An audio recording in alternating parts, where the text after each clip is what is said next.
ಉಡುಪಿಯಲ್ಲಿ ಧಾರಾಕಾರ ಮಳೆ ನಿರಂತರವಾಗಿ ಬೆಳಗ್ಗೆಯಿಂದಲೇ ಸುರಿತಾ ಇದೆ. ಹೀಗಾಗಿ ಉಡುಪಿ ನಗರದ ಮಧ್ಯಭಾಗದಲ್ಲಿ ಸದ್ಯಕ್ಕೆ ಪ್ರವಾಹದ ಪರಿಸ್ಥಿತಿ ನಿರ್ಮಾಣ ಆಗಿರುವಂಥದ್ದು. ತಗ್ಗು ಪ್ರದೇಶಗಳು ಸಂಪೂರ್ಣವಾಗಿ ಮುಳುಗಡೆ ಆಗಿರುವಂಥದ್ದು.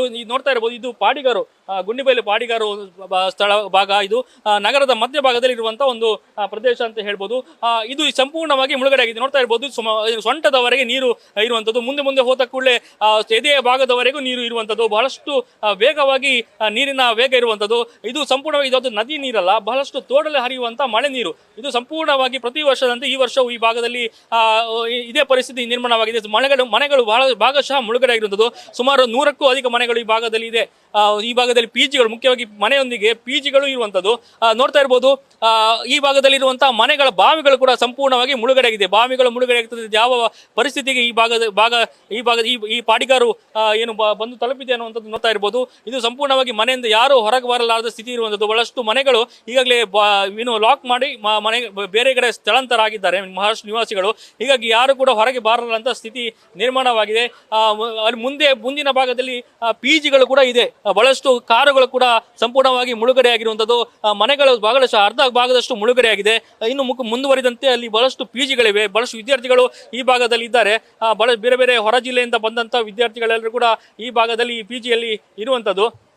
ಎಲ್ಲರೂ ಕೂಡ ಈಗ ಹೊರಗೆ ಬರಲಾರದ ಸ್ಥಿತಿ ಇದ್ದಾರೆ. ಬಹಳಷ್ಟು ಕಡೆಗಳಲ್ಲಿ ಮಕ್ಕಳನ್ನ ಕೂಡ ರೆಸ್ಕ್ಯೂ ಮಾಡಿದ್ದಾರೆ. ಅಗ್ನಿಶಾಮಕ ದಳ ಸಿಬ್ಬಂದಿಗಳು ಕೃಷ್ಣ ಮಠದ ಪಾರ್ಕಿಂಗ್ ಏರಿಯಾ ಇರ್ಬೋದು, ಬಹಳಷ್ಟು ಕಡೆಗಳಲ್ಲಿ ಈಗಾಗಲೇ ಮನೆಯಿಂದ ರೆಸ್ಕ್ಯೂ ಮಾಡಿದ್ದಾರೆ. ವೃದ್ಧರನ್ನ ಕೂಡ ರೆಸ್ಕ್ಯೂ ಮಾಡಲಾಗಿದೆ.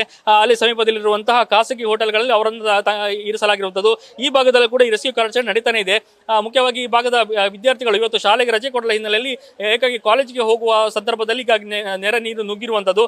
ಹೀಗಾಗಿ ಎಲ್ಲ ವಿದ್ಯಾರ್ಥಿಗಳನ್ನ ಮತ್ತು ಬೇರೆ ಬೇರೆ ಏನು ಕಂಪನಿಗಳಿಗೆ ಮತ್ತು ಉದ್ಯೋಗಕ್ಕೆ ಹೋಗುವಂತಹ ಸಿಬ್ಬಂದಿಗಳನ್ನ ಈಗ ಈ ಭಾಗದಿಂದ ರೆಸ್ಕ್ಯೂ ಮಾಡುವಂತ ಕಾರ್ಯ ಆಗ್ತಾ ಇದೆ. ಈಗಾಗಲೇ ದೋಣಿಗಳಲ್ಲಿ ಅಗ್ನಿಶಾಮಕ ಸಿಬ್ಬಂದಿಗಳು ತೆರಳಿದ್ದಾರೆ. ಅವರನ್ನ ರೆಸ್ಕ್ಯೂ ಮಾಡುವ ಮೂಲಕ ಈ ಭಾಗಕ್ಕೆ ಮೇಲೆ ಸ್ವಲ್ಪ ಮುಖ್ಯ ಹೆದ್ದಾರಿಗೆ ಕರೆತಂದು ಅವರನ್ನ ಸುರಕ್ಷಿತ ಸ್ಥಳದಲ್ಲಿ ಇರಿಸುವಂತ ಪ್ರಯತ್ನ ಮಾಡಲಾಗ್ತಾ ಇದೆ.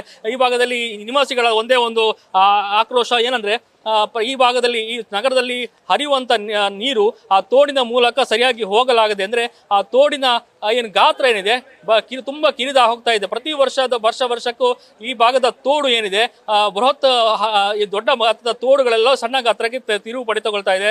ಮುಖ್ಯವಾಗಿ ದೊಡ್ಡ ಲಾಡ್ಜ್ಗಳಿರ್ಬೋದು, ಹೊಸ ಮನೆಗಳೆಲ್ಲವೂ ಆ ತೋಡಿನ ಮೇಲೆ ಕಟ್ಟಲಾಗ್ತದೆ. ಹೀಗಾಗಿ ಆ ತೋಡಿನ ನೀರಿನ ಹರಿಲಿಕ್ಕೆ ಸ್ಥಳಾವಕಾಶ ಇಲ್ಲದೆ ಈ ಭಾಗಕ್ಕೆ ತಗ್ಗು ಪ್ರದೇಶಕ್ಕೆ ನೇರವಾಗಿ ನೀರು ನುಗ್ಗುವಂತ ಕಾರ್ಯ ಆಗ್ತಾ ಇದೆ. ಪ್ರತಿ ವರ್ಷದಂತೆ ಈ ವರ್ಷವೂ ಇದೇ ರೀತಿಯ ಪರಿಸ್ಥಿತಿ ನಿರ್ಮಾಣವಾಗುತ್ತದೆ. ಕಳೆದ ವರ್ಷ ಕೂಡ ಇದೇ ಪರಿಸ್ಥಿತಿ ಇತ್ತು. ಈ ವರ್ಷವೂ ಈ ಭಾಗದಲ್ಲಿ ಇರುವಂತದ್ದು. ಒಟ್ಟಾರೆ ಸ್ಥಳೀಯರು ಕೂಡ ಆಕ್ರೋಶ ವ್ಯಕ್ತಪಡಿಸ್ತಾ ಇದ್ದಾರೆ. ನಗರಸಭೆ ಇರ್ಬೋದು, ಜಿಲ್ಲಾಡಳಿತದ ಮೇಲೆ ಒಂದು ರೀತಿ ಆಕ್ರೋಶ ಕೂಡ ವ್ಯಕ್ತವಾಗ್ತಾ ಇದೆ. ಆದ್ರೆ ಪೌರಾಯುಕ್ತರು ಈ ಭಾಗದಲ್ಲಿ ಮಳೆ ಅತಿ ಹೆಚ್ಚು ಸುರಿದ ಹಿನ್ನೆಲೆಯಲ್ಲಿ ಈ ಪರಿಸ್ಥಿತಿ ನಿರ್ಮಾಣವಾಗಿ ನೋಡ್ತಾ ಇರಬಹುದು. ಸೊಂಟದವರೆಗೂ ನೀರು ಇರುವಂತದ್ದು. ಬಹಳಷ್ಟು ಕಷ್ಟಪಟ್ಟು ತೆರಳುವಂತ ಸ್ಥಿತಿ ಇದೆ. ನೀರಿನ ವೇಗ ಕೂಡ ಇರುವಂತದ್ದು. ಎಲ್ಲಿ ತೋಡಿದೆ, ಎಲ್ಲಿ ರಸ್ತೆ ಇದೆ ಅನ್ನುವಂಥದ್ದು ಕೂಡ ಗೊತ್ತಾಗದಂತ ಸ್ಥಿತಿ ಇರುವಂತದ್ದು. ಒಟ್ಟಾರೆ ಈ ಭಾಗದಲ್ಲಿ ಕೇವಲ ಈ ಭಾಗ ಅಂತಲ್ಲ, ಗುಂಡಿಬೈಲ್ ಇರ್ಬೋದು, ಪಾಡಿಗಾರ ಇರ್ಬೋದು, ಕಲ್ಸಂಗ ಇರ್ಬೋದು, ಬಹಳಷ್ಟು ಕಡೆಗಳಲ್ಲಿ ಇದೇ ಪರಿಸ್ಥಿತಿ ನಿರ್ಮಾಣವಾಗಿದೆ. ಸದ್ಯಕ್ಕೆ ರೆಸ್ಕ್ಯೂ ಕಾರ್ಯಾಚರಣೆ ಆಗ್ತಾನೆ ಇದೆ. ಈ ಭಾಗದಲ್ಲಿ ಅತಿ ಹೆಚ್ಚು ನೆರೆ ನಿರ್ಮಾಣ ಸೃಷ್ಟಿಯಾಗಿದೆ. ಒಟ್ಟಾರೆ ಸದ್ಯದ ಮಟ್ಟಿಗೆ ಎಲ್ಲರನ್ನ ರೆಸ್ಕ್ಯೂ ಮಾಡಲಾಗ್ತಾ ಇದೆ. ಮಳೆ ಇನ್ನಷ್ಟು ಮುಂದುವರಿದಲ್ಲಿ ಬಹಳಷ್ಟು ಕಡೆ ಇನ್ನಷ್ಟು ನೆರೆಯ ಪ್ರಮಾಣ ಮತ್ತಷ್ಟು ಏರಿಕೆ ಆಗುವಂತ ಸಾಧ್ಯತೆ ಇದೆ. ಈ ಮಳೆ ಬಿಟ್ಟರಷ್ಟೇ ಈ ಭಾಗದ ನೆರೆ ಪ್ರವಾಹದ ಪರಿಣಾಮ ತಗ್ಬಹುದು, ನೆರೆ ನೀರು ತಗ್ಬಹುದು. ಆದಷ್ಟು ಬೇಗ ಎಲ್ಲರನ್ನ ರೆಸ್ಕ್ಯೂ ಮಾಡಬೇಕಾಗಿದೆ. ಇನ್ನು ಮುಂದೆ ಆದ್ರೂ ಜಿಲ್ಲಾಡಳಿತ ಶಾಲೆಗೆ ರಜೆ ಕೊಡಬೇಕು. ಉಡುಪಿ ತಾಲೂಕಿನ ಈವರೆಗೂ ರಜೆ ಕೊಟ್ಟಿಲ್ಲ. ಇನ್ನಾದ್ರೂ ರಜೆ ಕೊಟ್ಟು ಈ ಭಾಗದ ಎಲ್ಲರನ್ನ ರೆಸ್ಕ್ಯೂ ಮಾಡೋ ಕಾರ್ಯಾಚರಣೆ ನಡೆಯಬೇಕಾಗಿದೆ. ಕ್ಯಾಮರಾ ಪರ್ಸನ್ ಪ್ರಶಾಂತ್ ಜೊತೆ Parikshit shade, news first Udupi. News first ನಿರ್ಭೀತಿಯಿಂದ ನಿಮ್ಮ ಪರವಾಗಿ.